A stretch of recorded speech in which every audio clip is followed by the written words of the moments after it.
para mudar a história de outras pessoas. Amém. Então, não se baseie só no seu cenário, no que está acontecendo ali nesse momento.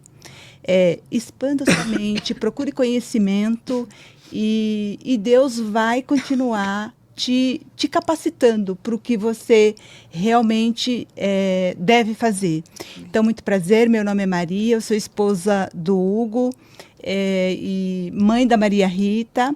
O Hugo, ele participa do projeto Homens Forjados junto com o Edu, esposo da Vivi, e hoje nós estamos aqui para receber uma pessoa que eu conheci assim só online, mas ela é maravilhosa, gente. Ela é doce, como a Vivi falou, uma voz doce, e ela vai derramar muito para todas nós aqui hoje, né, Vivi? Amém. A gente já soube spoiler da história dela através do esposo dela que teve aqui no episódio dos Homens Forjados, mas assim, tenho a felicidade de ter a comunhão com ela, nós somos da mesma igreja, e assim, ver o derramar dela com a família, com as filhas. Olha, vocês vão ver, não percam o episódio. Então seja muito bem-vinda, Thaís. Obrigada, meninas. Obrigada. Para mim é uma grande, grande honra estar aqui partilhando desse momento com vocês e falando, né, do meu testemunho, da história e do poder de Deus nas nossas vidas. Amém, amém. Amém. É tudo sobre Ele, é tudo para Ele, e a gente vai falar hoje aqui o que Ele derramar, né, Vivi? O que ele quiser que você escute aí. A gente está disponível aqui para que Deus fale através de todas nós. Que não é sobre nós, né? Não é sobre nós. E assim, até para vocês saberem, né, que não é só, é tudo por Ele. E a gente até falou, esse acho que foi o episódio, a gente estava comentando aqui nos bastidores, acho que mais difícil de ser gravado, porque aconteceram tantos perrengues pra gente chegar até aqui.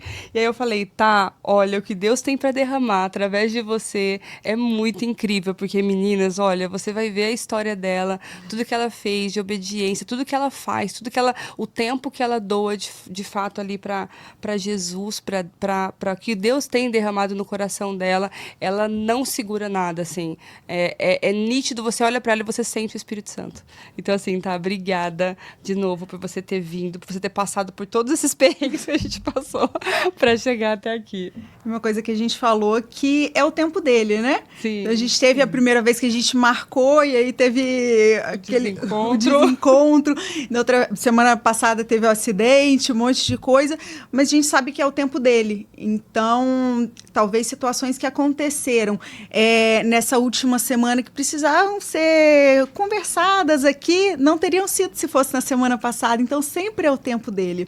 E aí você disse sobre a questão da obediência, e tem uma frase que tem martelado muito. Eu ouvi umas 2 vezes agora recentemente, e eu acho que é muito isso. Obedecer é melhor do que sacrificar. Amém. Então, quando você está na obediência, seguindo a vontade dele, que sempre é muito melhor do que a nossa, os planos dele, às vezes a gente não consegue entender isso, porque o processo, às vezes, ele machuca, né? Sim. Mas esse processo faz parte.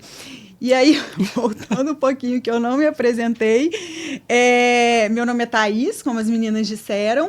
Eu sou esposa do Tiago, que é o legendário 133857. Espero que seja certo. Mãe da Alice e da Clara. E filha amada do Senhor. Amém. Eu acho Glória que esse a Deus. de todos é o título mais importante, né? Com certeza. É o título que a gente carrega. E aí, a gente está aqui mesmo. Assim, eu queria que você começasse a contar, de fato, aí quem é a Thaís. Acho que a gente vai passar por uma jornada, né, até a gente chegar aqui hoje. E aí, derrame, assim, conta pra gente um resumo da tua história. Por que a gente fala de obediência, né? Tem toda uma questão aí. A obediência, ela vai aparecer um pouquinho mais pro meio, pro final. Mas eu acho importante falar da minha conversão. Boa. Porque o que acontece? Eu fui batizada, eu venho de uma família cristã, mas não praticantes, como acontece muito, né? E aí participei de grupos de adolescente na Igreja Católica, ia à missa, até que numa situação meio complexa, na minha família, em caso de ansiedade, depressão, algumas coisas me levaram a ir a um culto. E aí eu fui num culto e nessa época eu tinha um vazio muito grande e eu tentei preencher esse vazio com bebida. Olha. Acabei até entrando num coma alcoólico e aí isso foi tão forte que eu fui parar na igreja evangélica. Porque acho que acontece muito isso da... O amor-odor, né? Isso. E aí foi pela... E aí eu fui, conheci, aceitei a Jesus como meu único e suficiente Salvador e me batizei. Só que lá o foco era muito pro homem. Sabe, o foco era distorcido, então era o pastor, homens, e a gente sabe que quando o foco ele não está certo, as coisas não perduram, porque o nosso foco é Jesus, tem que ser, porque Sim. Ele é perfeito, o homem não é, eu não sou, vocês não são, não é. E aí com isso, mesmo batizada, depois eu me afastei. Então, eu falo que por mais que eu tenha tido um batismo, eu não sinto uma conversão verdadeira, sabe? Uhum. Isso lá a gente está falando de 2004, mais ou menos. Por conta do foco errado, me afastei. Fiquei decepcionada com o homem, com a instituição, igreja, me afastei, passei muitos anos longe, depois voltei, assim, sentia falta, sempre uma falta. Já tive muitas dores, assim, desde transtorno de pânico, depressão, abusos, várias coisas ao longo da vida, que eu acho que foi forjando também a mulher que eu sou hoje. E aí, com esse vazio, mesmo depois tendo me tratado, acompanhamento médico, tudo da questão da depressão, eu senti um vazio muito grande. E eu comecei, assim, eu precisava achar uma forma de preencher isso. Uhum. E aí, bem mais recente, assim, voltei a frequentar uma missa, isso porque eu precisava buscar para tentar achar alguma coisa para me preencher.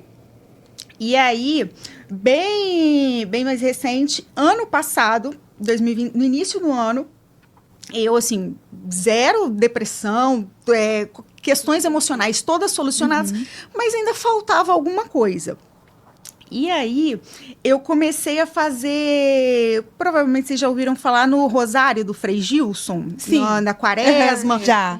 Ficou bem famoso ano passado, porque teve muita crítica. Tiveram algumas críticas em cima, pessoas que não conhecem e tal. E eu acordava todos os dias, 4 horas da manhã, para rezar o Rosário ali, que é o terço, né? 3 vezes. E ficava lá rezando, Pai Nosso, Ave Maria. Eu acho que, assim... Qualquer coisa que te conecte a Deus é muito válida. É importante, é válida.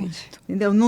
Eu não defendo, porque é tal religião, Eu acho que é você e Deus. É isso. Isso é o mais importante. Então, eu estava ali, porém, eu ficava rezando, mas eu não sentia uma conexão total, né? Como eu esperava. Não preenchia o vazio que você estava sentindo. Não preenchia.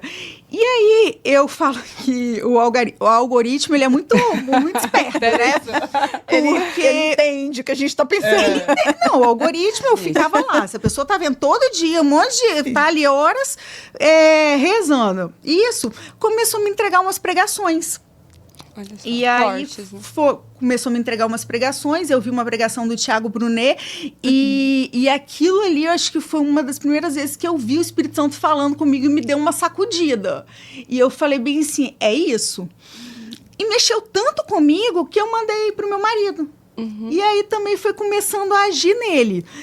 Olha só, como é recente, gente. Ano passado. E olhar pra vocês hoje, nossa. Aí começou a agir, aí pregação, vendo e aquele mover. O meu marido, ele parou, apareceu para ele uma do Luciano Subirá, que falava sobre jejum.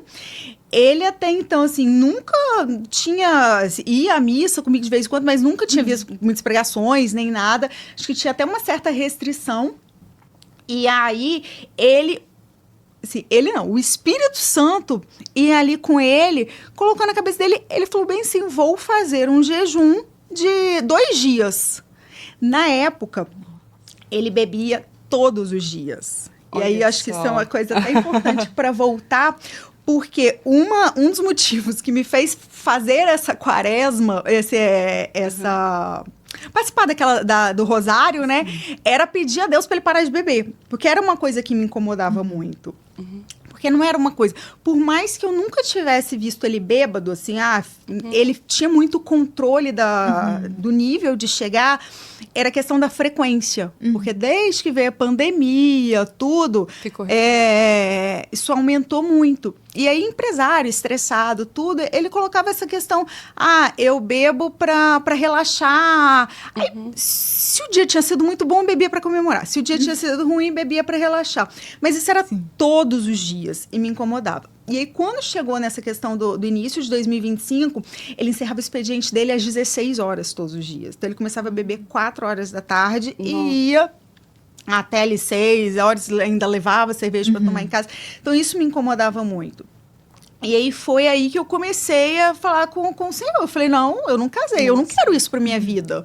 Não quero, assim, eu casei, eu tenho certeza que é o homem da minha vida, que é o homem que eu vou ficar para sempre, mas isso me incomoda muito.